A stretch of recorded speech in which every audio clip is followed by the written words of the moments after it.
नमस्कार मंडळी, वाचन व्रताच्या 61व्या भागात तुम्हा सगळ्यांचं मनपूर्वक स्वागत। आज मी एक फार गोड गंमतशीर पुस्तक घेऊन बसले आहे। पुस्तकाचं नाव आहे म्हणजे काय ग आजी, अनुजा बर्वे लिखित हे पुस्तक आहे। हे पुस्तक एक आजी आणि तिचा नातू या दोघांमधल्या संवादावर आधारित कथांचं हे पुस्तक आहे।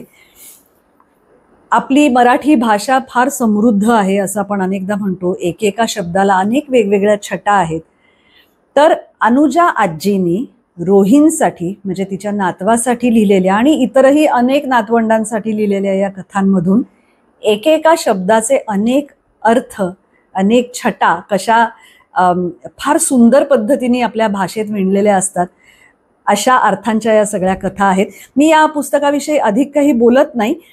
पियूची वही या बालसाहित्यासाठीचा साहित्य अकादमी पुरस्कार ज्यांना प्रदान करण्यात आलाय त्या डॉक्टर संगीता बर्वे यांनी या पुस्तकाची प्रस्तावना लिहिताना काय म्हटलं हे ते मी वाचून दाखवते।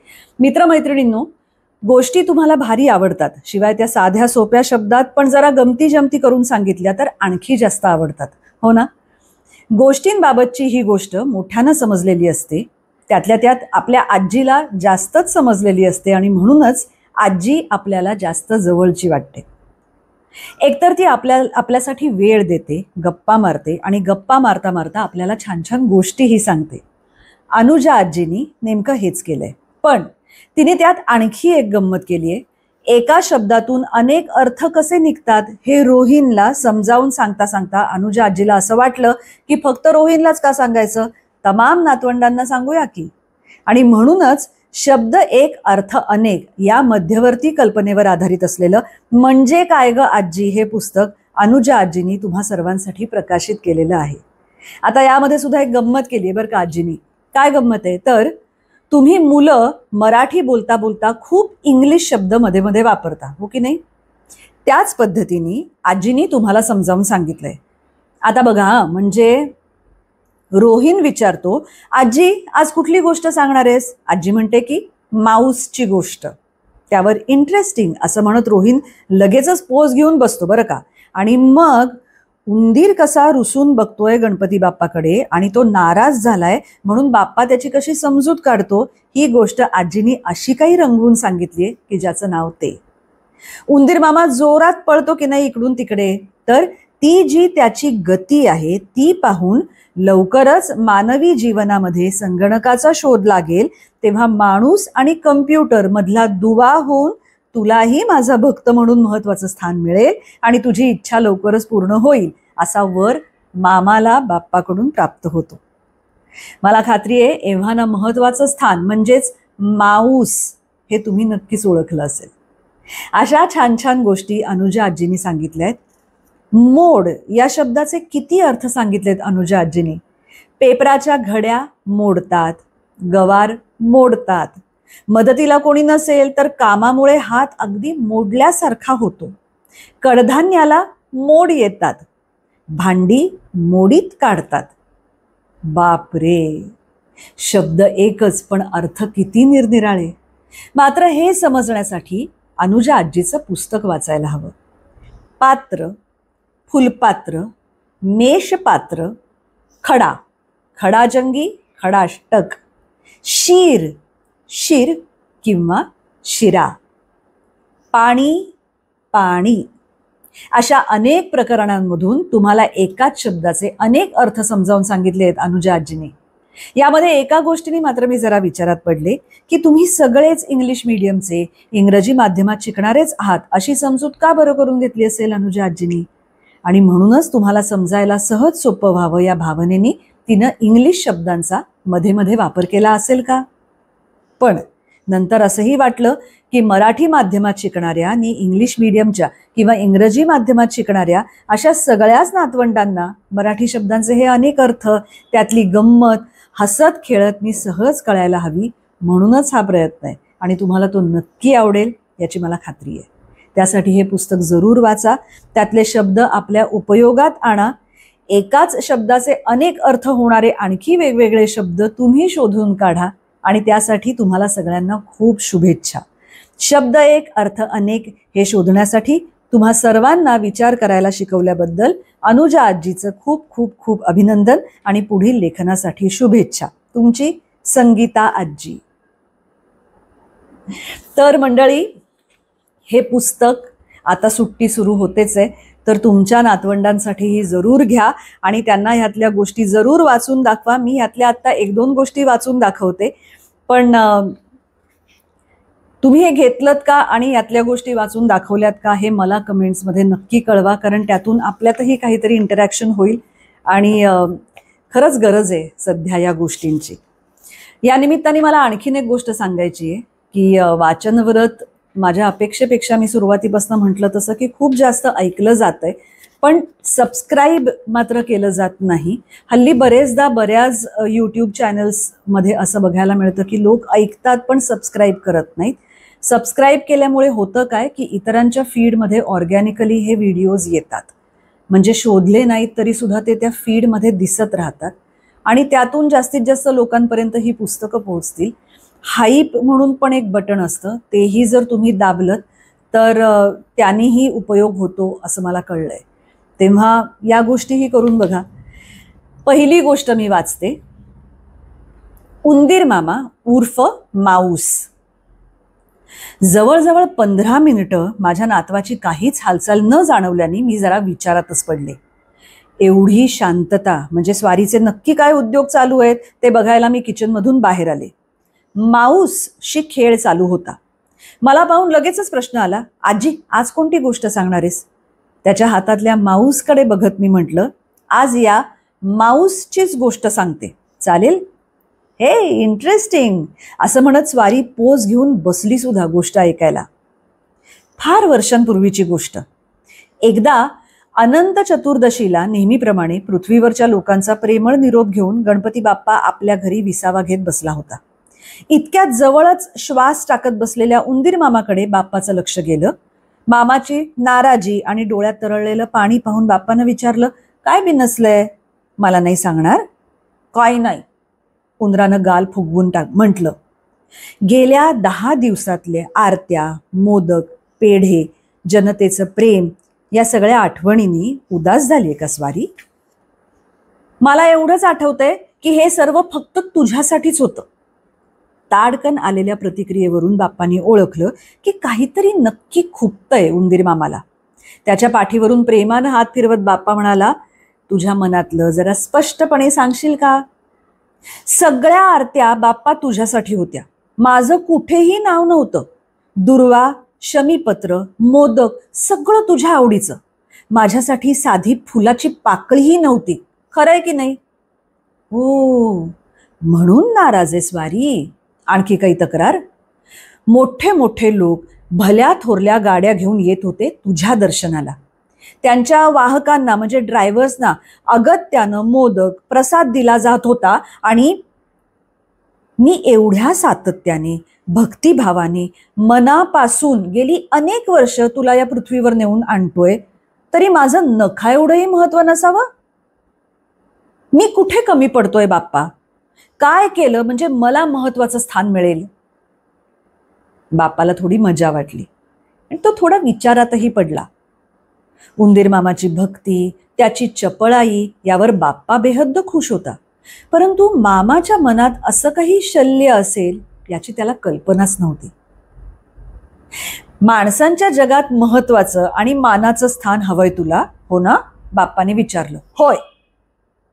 माणसाची बुद्धी, संशोधन क्षमता आणि चिकाटी अफाट आहे, माहिती आहे ना? नवीन तंत्र गोष्टी समजून घेण्यासाठी, शिकण्यासाठी अपार कष्ट घ्यायची तयारी आहे तुझी? हो बाप्पा, तुझ्यासारख्या बुद्धिदात्याची कृपा असेल तर माझी समज शक्ती वाढेल. अपार कष्ट करण्याची तयारी आहे माझी. तुझा वाहक म्हणून जेव्हा काम नसेल तेव्हा मी मन लावून शिकेन, प्रयत्न करेन. तुझ्यात असा कोणता विशेष आणि वाखाणण्यासारखा गुण आहे ज्यामुळे तुझं महत्व वाढू शकेल असं तुला वाटतं? बाप्पाने विचारलं. अर्थात स्पीड, माझी गती. म्हणून तर वाहन म्हणून मला निवडलंस ना तू? उंदीर मामाच्या या उत्तराने बाप्पा मनोमन खुश झाला.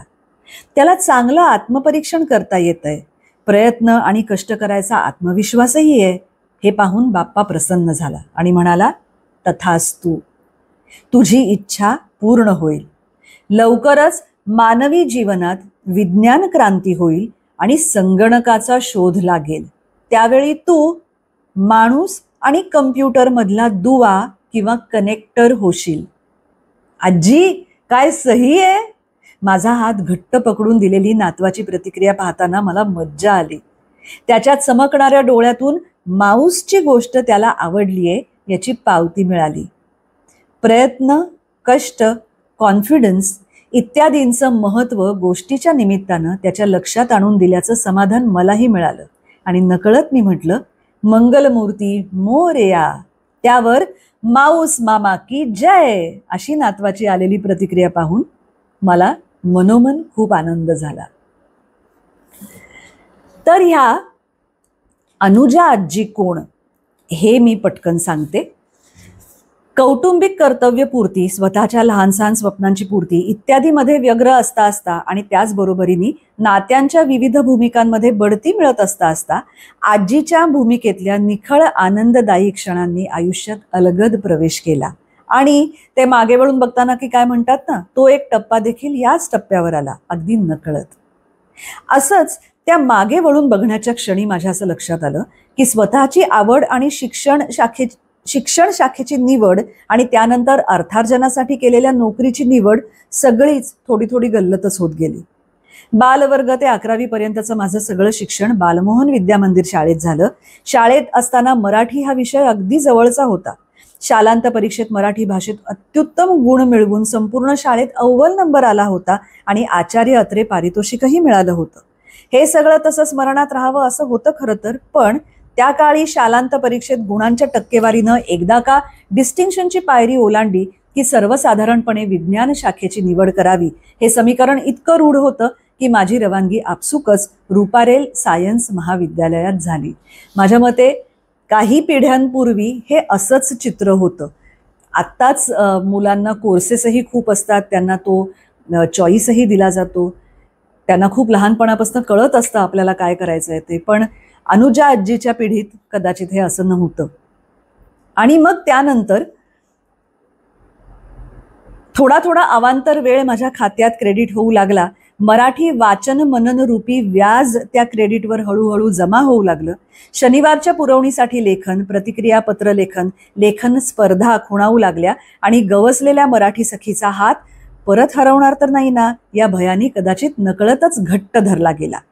आजीनी रोहिणच्या संवाद रूपातली उंदीर मामा उर्फ माऊस ही गणेश कथा मटामध्ये प्रसिद्ध झाली आणि खऱ्या अर्थाने संवाद कथांचा श्री गणेशा झाला.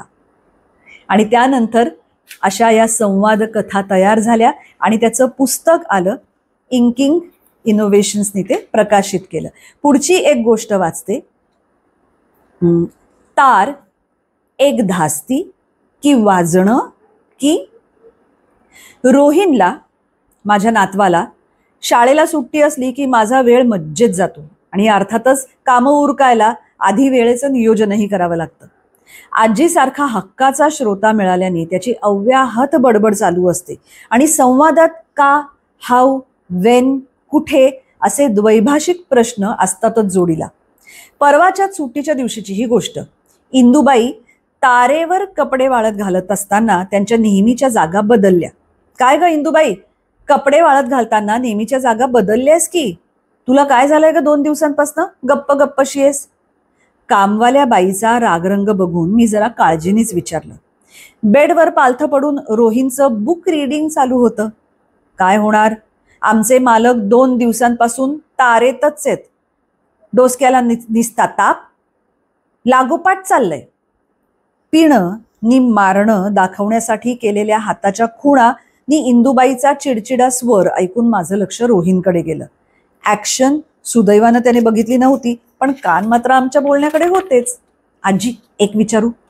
इंदुबाई काम करून गेल्यावर रोहिण आलाच, शंका निरसन करून घ्यायला. मला वाटतच होतं. विचार ना. कपड्यांसाठी तर मुव्हिंग स्टील रॉड आहेत ना आपल्याकडे, मग यू सेड तार का काहीतरी. अरे ती जुनी सवय आहे माझी. पूर्वी तारा असायच्या आणि त्यावर वुडन काठीनी कपडे वाळत घातले जायचे. तेच बसलंय तोंडात. बरं झालं तेवढीच तार ऐकलीन बहुतेक. असा सुटकेचा निश्वास मी टाकतेय तोवर रोहिणची पृच्छा आलीच. मग इंदुबाई ते 2 दिवसांपासून तारे येत आहेत असं म्हणत होत्या ते काय? I didn't understand.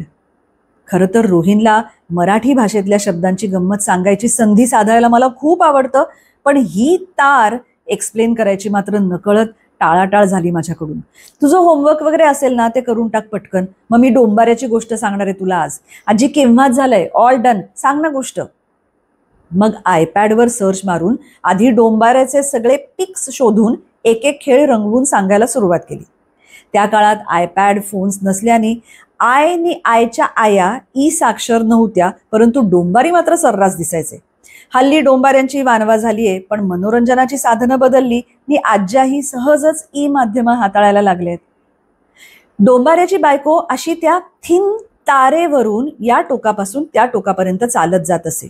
लाकडी काठी आडवी धरून स्वतःचा बॅलन्स सांभाळत असे. आडवी म्हणजे? मला अडवत रोहिणचा प्रश्न आला. चित्राकडे बोट दाखवत मी म्हटलं, म्हणजे अशी, ही बघ. त्याची बायको दुसऱ्या टोकाला पोचेपर्यंत डोंबारी आपल्याजवळचा ढोलक विशिष्ट तालासुरात वाजवत राही नि बघे श्वास पूर्ण रोखून बघत राहतात. आजी म्हणजे तार आणि काठीची जोडी परत आली. रोहिणनी हे साम्य पटकन टिपलं आणि त्या आनंदात मी डोंबाऱ्याबद्दल अधिक सांगणार इतक्यात दाराची बेल वाजली नि रोहिणनी पटकन जाऊन दार उघडलं. आजी आज सुट्टी आहे तर लाडू करायचा बेत होता. दुपारी जरा पाकाची तार दाखवायला याल का प्लीज? म्हणजे बिघडण्याची धास्ती नाही. एरवी जास्तीचं काम होत नाही. ऑफिस, ट्रेनची दगदग, आर्याची शाळा, डे केअर हे सगळं वेळेत सांभाळताना तारेवरची कसरत होते नुसती. शेजारच्या आर्याच्या आईचं हे बोलणं ऐकताना रोहिणच्या डोळ्यातलं हसू माझ्या नजरेनं टिपत मी म्हटलं, अगं येईन की, एवढं प्लीज वगैरे कशाला? आणि काय ग मगाशी एवढा तार सप्तकात का लागला होता आर्याचा आवाज? बरी आहे ना? काही नाही हो आजी, आज आई घरी आहे म्हणजे काहीतरी वेडेवाडे हट्ट चालतात. थंडी बादल्यामुळे जोरदार खोकला झालाय, नीट झोपही येत नाहीये आणि झोप लागलीच तर घशाशी तार वाजत राहते. तरी मोठ्या आवाजात आईस्क्रीमची डिमांड सुरूच होती मगाशी. आजकालच्या रेटिंगच्या प्रथेनुसार आमच्या लेडीज कॉन्व्हर्सेशनची गंमत करत आणि डोंबाऱ्याच्या कथेची तार तुटलेली, आय मीन लिंक तुटलेली विसरून आर्याच्या आईची पाठ वळताच मिश्किल हसत रोहिणनी डिमांड टाकली. मग पाकाची तार, घशाची तार आणि तार सप्तक ही सगळी तार प्रकरणं त्याला समजावून सांगताना मलाही खूप मजा वाटली. आणि आता तारेवरची कसरत याबद्दल सांगताना गोष्टीचा ओघ परत डोंबाऱ्याच्या कथेकडे वळवता येईल अशा विचारात मी असतानाच पुन्हा बेल वाजली. बाळ, आजीला सांग सही करावी लागेल, रजिस्टर्ड पोस्ट आहे. रोहिणनी दार उघडताच पोस्टमन काका म्हणाले. आताशा पत्र दरवाजाजवळच्या पेटीत टाकून जायची सोय केल्याने बोलणं झालं नाही बरेच दिवसात. काय म्हणताय? सही करता करता मी आवर्जून विचारलं. तेच तर ना, आमचं हे काम हल्ली यंत्रवत झालंय. असं काही रजिस्टर वगैरे असेल तरच, नाहीतर लाईव्ह संवादाची संधी कमीच. तार सेवाही बंद झाली. तार म्हटलं की जरा गंभीर बातमीशी जास्त संबंध जोडला जाईल हे खरं, पण एखाद्याच्या हाती यशस्वी तार देताना आम्हालाही आनंद होत असे. गेले ते दिवस. ठीक, बदल तर होतच राहणार. काय? ओ नो, तार अगेन? आजी आता ही कुठली? रोहिणच्या प्रश्नाचं उत्तर देण्याच्या निमित्तानं पोस्टल सेवेची माहिती द्यायची संधी साधून मी म्हटलं, पोस्टमन काका म्हणत होते ती तार म्हणजे इंग्रजीत टेलिग्रॅम. अगदी काही वर्षांपूर्वीपर्यंत हाय स्पीडनी महत्वाचा निरोप पाठवण्याची ती सर्व्हिस चालू होती. मोबाईल तर सोड, साधी लँडलाईनही अनेक घरात नसताना याच सेवेचा वापर करायचे सगळे अर्जंट निरोप पोहोचवण्यासाठी. इलेक्ट्रिसिटी वाहून नेणारी जशी विजेची तार, तशी ही मेसेज वाहून नेणारी तार. व्हॉट? फोनही नसायचा घरात? सांगता सांगता अजून एक तार ऍड झाली तेव्हा पुन्हा रोहिणचे डोळे चमकलेच. परंतु फोनचं नसणं हे स्वीकारणं त्याला खूपच जड जात होतं. पुनश्च एकदा कथासूत्र हातात घेऊन 2 लाकडी फळ्यांच्या मध्ये बाटली ठेवून त्यावर बॅलन्स साधण्याच्या खेळाबद्दल आणि इतरही माहिती देणं मी पूर्ण केलं. इतक्यात शेजारच्या घरातून अंमळ मोठ्याने लावलेल्या रेडिओतून गाण्याचे शब्द कानावर पडले. ही कुणी छेडिली तार. आणि माझी आणि रोहिणची नजरानजर होऊन आम्हाला दोघांनाही खूप हसू आलं. आता मनामनाची तार जुळल्यानंतर म्हणण्याच्या या गाण्याचा अर्थ त्याला समजावून सांगणं म्हणजे परीक्षा होती खरी. अरे हे खूप जुनं गाणं आहे, मी यंग असतानाच्या वेळचं. आता कसं व्हॅलेंटाईन्स डे वगैरे साजरा करताना गुलाब देतात की नाही, त्यावेळी असं काही सेलिब्रेशन नसायचं, परंतु आवडत्या व्यक्ती आय मीन पर्सनसाठी म्हणता येईल असा या गाण्याचा अर्थ आहे. आजी, व्हॅलेंटाईन्स डेला अजून 7 डेज बाकी आहेत, पण आजचा आपला हा तार डे आपण सेलिब्रेट करूया. Homemade lunch cancel, cheese pizza मागवूया. कप्पाळ, सध्या मानाचं स्थान मिळवलेल्या त्या पिझ्झावरच्या चीजला जी लोकप्रिय तार येते ती खरं तर माझी एकदम नावडती. आमच्या वेळी दही बरोबर लागलं नाही आणि दह्याला तार आली की सुगरणपणाचे गुण कमी व्हायचे. शिळ्या पदार्थाला तार आली तर ते नापासच व्हायचे. पण अलीकडे पाहावं तर तारवाल्या चीजला भलताच भाव. मनातले हे सगळे विचार दूर सारून मी रोहिणच्या तार डे संकल्पनेला मनोमन दाद दिली. हसत हसत नातवाच्या डिमांडला होकार देत पिझ्झाची ऑर्डर द्यायला मोबाईल उचलला. ही अशी आणखी एक गोष्ट. अजून एक छोटी गोष्ट वाचते.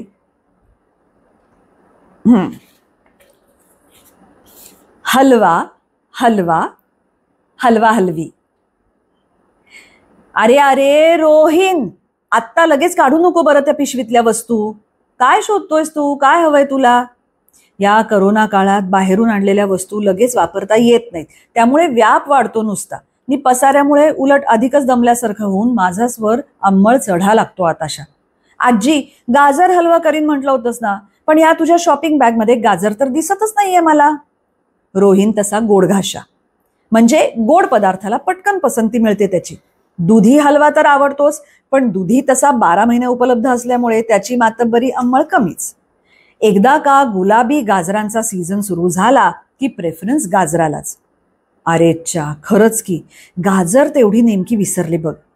दुधीला गाजर दाखवायचं आणि गाजरं आणायलाही विसरायचं, म्हणजे कोणताच हलवा बनणार नाही हे नक्की. बनवलं तुला आजीनी रोहिण. शब्दांचा खेळ करत आबांनी संवादात उडी घेऊन मला चिडवण्याची संधी साधली. त्यांच्या चिडवण्याचा किंचित राग आला मला, नाही म्हटलं तरी. पण इतक्यात प्रश्न आलाच रोहिणचा. आजी, दुधी भोपळ्याला गाजर का दाखवायचं? काय म्हणाले आबा आत्ता? आबांनाही आता शब्दांचा खेळ आवडायला लागलाय असं वाटतं. गाजर दाखवणे याचा अर्थ ठेंगा असाही होतो रोहिण. ओ, याचा अर्थ लाईक असा होतो ना आजी? तो सोशल मीडियाच्या भाषेत. ठेंगाचा अर्थ बदलत बदलत पुढे जाऊन लाईक असा होईल असं वाटलं नव्हतं रे कधी.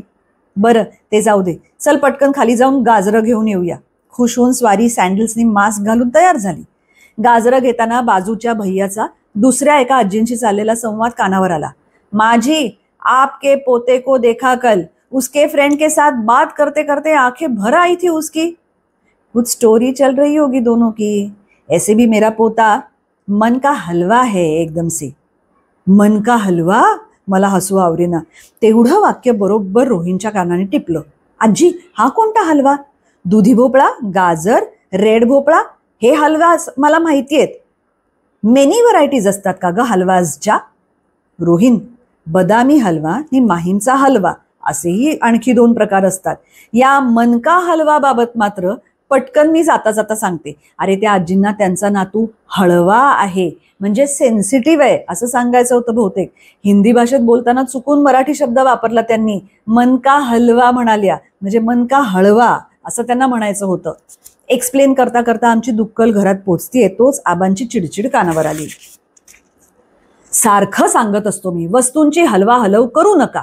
आता नेल कटरची जागा आजीबाईंनी कुठे हलवलीये कोण जाणे.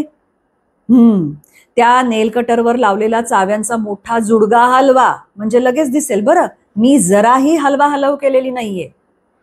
रोहिणच्या भुवया मात्र उंचावल्या. आजी, वन मोर हलवा. पण मला कळलंय याचं खाण्याशी काही कनेक्शन नाहीये, राईट? बरोबर. आणि शिवाय ते नाऊन नसून त्यात क्रिया आहे. असं म्हणत म्हणत मी जरा खुर्चीवर टेकले आणि थोडा ब्रेक म्हणून मोबाईल चेक करायला सुरुवात केली. आजी, किती मस्त आहे ना हा गोल्डन कोकोनटचा फोटो. आणि ह्यावर काय लिहिलंय हे? मी मोबाईल उघडला की त्यात डोकावण्याची रोहिणची लुडबुड ठरलेलीच. रोहिण, ही वन मोर व्हरायटी ऑफ हलवा बरं का. माझी मैत्रीण हलवा वापरून वेगवेगळ्या प्रकारचे दागिने, छोट्या बाळांसाठी मुकुट, हा सजवलेला नारळ असं सगळं ऑर्डर देऊन करून घेते. त्याचे फोटो पाठवले तिने. आवडले? वाव आजी, त्या व्हाईट हलव्यांच्या मध्ये मध्ये ऑरेंज, ब्लॅक कलर आणि ते गोल्डन कलरचे छोटे बीड्स आहेत, मस्त दिसत आहेत.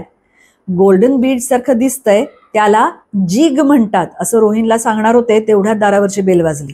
पळत जाऊन रोहिणीने दार उघडलं तर बाजारातून आलेल्या शेजारच्या नाडकर्णी वहिनी चावीसाठी बाहेर थांबलेल्या. हा बरोबर आहे, तोच नेलकटरच्या वर असलेला जुडगा. का हो, दमल्यासारखं वाटतंय का? या बसा थोडा वेळ, पाणी आणते, चहा घेताय का आमच्या बरोबर? माझं म्हणणं पुरं होतंय तोच वहिनींचं उत्तर आलं. नाही हो, आत्ता नाही थांबत, मस्त हलवा मिळालाय आज, पण वाटण करण्यापासून तयारी आहे. त्यांनी हलवा म्हटल्यावर रोहिणीची माझी नजरानजर झाली. सांगते, नाडकर्णी वहिनींनी आणलेला हलवा म्हणजे तो फिशचा एक प्रकार आहे, आणि वाटण करायचंय असं त्या म्हणाल्या ना, म्हणजे आजी आय गॉट इट. फिशचा प्रकार म्हणजे हा हलवा आपण डिस्कस करत होतो त्या हलव्यांमध्ये ऑडमॅन आउट आहे, म्हणजेच स्वीट नाहीये. बरोबर ना? परफेक्ट रोहिण, असं म्हणत हलवा चर्चेला पूर्णविराम देत मी पुढच्या कामाला लागले. हलव्याचा हा समग्र संवाद रोहिणला लागलेल्या मराठीच्या गोडीचा हवाला देऊन गेल्यामुळे गाजरं किस्तानाचा माझा वेग अंमळ वाढलाच. अशा या एकाहून एक गोड गोष्टी आहेत.